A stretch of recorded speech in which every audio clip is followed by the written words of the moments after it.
Ayan, bilang isang pastor po, napakasaya na makita na yung miyembro mo ay nagkakaisa, masaya na sama-sama na naglilingkod sa ating Diyos. Ayan, hindi po KJ ang maglingkod po sa ating Diyos, hindi po KJ ang mabago ang buhay. At ayan po, napakasaya po na makita na lahat tayo ay lumalago, lahat po tayo ay nagkakaisa. Kaya nga po yan, sa lahat po ng mga naging kabahagi ng activity ito, salamat po sa inyo, kina Tita Betty, maging sa kanyang kasama, kay Beauty na palaging sumusuporta sa lahat ng activity para po maabot yung ating mga kapatid na sambal, kay Eliza, kay Annette, sa buong ACC family, maraming salamat po sa inyo dahil talaga pong napakalaking tulong po nito para po ang aming misyon dito po sa Zambales, ay talaga pong ma-accomplish. Ito po ay talagang napakalaking pasasalamat po dahil talagang sa tulong po ninyo ay talagang nabibigyan kasiyahan at katuparan natin. Hindi man ganun kalalaking bagay yung talagang ay pagpaloob natin, pero napakasaya po na makita na yung mga kapatid natin sa pananampalataya sa Panginoon ay masayang masaya na nakakatanggap ng regalo. At hindi lang po yun, ang lahat po ng sambal na halos dati ay talagang yung makikita mo na talagang parang laging kapos, pero ngayon napakabuti po ng Panginoon sapagkat sila po ay pinagpapala ng Panginoon. Totoo po na ang Diyos natin ay nagpapala. Once po na tayo ay sumunod, once po na tayo ay talagang nag-obey sa Kanya, ginawa natin yung inuutos niya, grabe po ang gagawin ng Diyos sa buhay po ng bawat isa sa atin.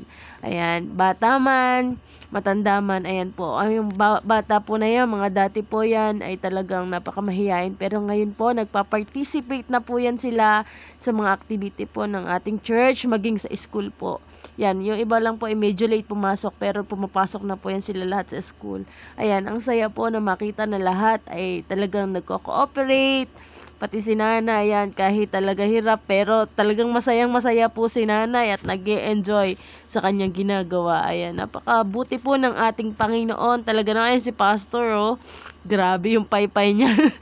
Pati si Kuya Estoy, parang special child.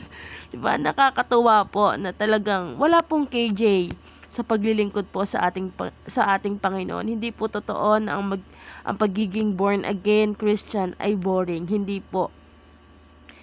Nakikita nyo lang po, naisip nyo lang po dahil sabi nyo po, ang daming bawal, ganyan-ganyan. Sa totoo lang po, wala pong nagbabawal. Pero kapag ka po tayo ay totoong lumalago sa Panginoon, yung dati nating pamumuhay na talagang malayo sa kalooban ng Lord, ay inaalis po natin unti-unti. Hindi man po ganon kabilis na pagbabago yung mangyayari sa buhay natin, pero kapag po tayo ay tumatalima sa salita ng Panginoon, unti-unti po talaga mababago yung ating buhay. At alam nyo po, ang salita po ng Panginoon ay hindi lang po nagbibigay sa atin ng informasyon, kundi talagang nagbibigay po ng transformation sa buhay po natin. At napakaganda po na natatransform yung buhay natin. Mantakin mo, kung dating ikaw ay lulong sa mga masamang bisyo, kung ano-ano yung mga pinagagawa mong pangit, pero kapag ka talagang kumilala ka sa Panginoon, sumunod ka sa Panginoon, parang hindi mo nagagawin yun. Makukonsensya ka na nagagawin yung bagay na yun. Kaya yun, salamat po sa katagumpayan. Salamat po sa lahat ng nag-sponsor. Salamat po sa inyo mga kapatid. Hanggang sa muli po nating pagkikita. Salamat. At ayan po, nihatid na po natin yung ating mga kapatid. At ayan na nga, sa sobrang pagod at enjoy, nakatulog ng aking anak-anakan. Ayan. Lahat po yan, mga yan, anak po namin. Kaya walang tinatangi. Kaya syempre, ayan. So, yan. God bless po sa ating lahat.